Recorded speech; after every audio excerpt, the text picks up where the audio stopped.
How to download Raw Accel. Hey guys, this is Lucy with another tutorial video, and let's get started. So first you need to go to Google and type in Raw Accel in the search bar. So the first result that pops up is the one you need. It's from the GitHub. Click on that and it will show you a page like this.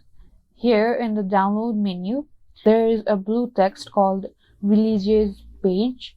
You just need to click on that. It will lead you to a page where it shows the version of the Raw Accel. In my case, it's version 1.6.1.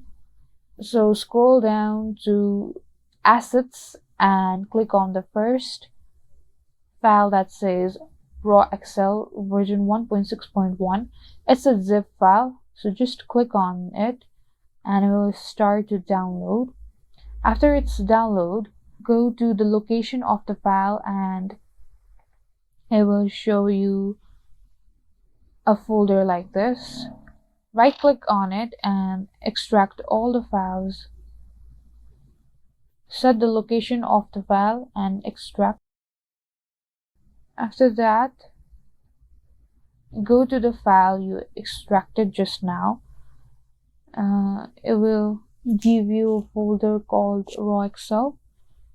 Here there are multiple files here. You just need to click on the installer one. After you click on installer, it will start to install Raw Accel in your computer. After it's installed, restart your computer and click on the file that says Raw Accel. It has a little mouse icon in it. You just need to click on that and you can now use Raw Accel. Thank you guys for watching. I hope you found this video helpful. Like and subscribe for more tutorial videos like this.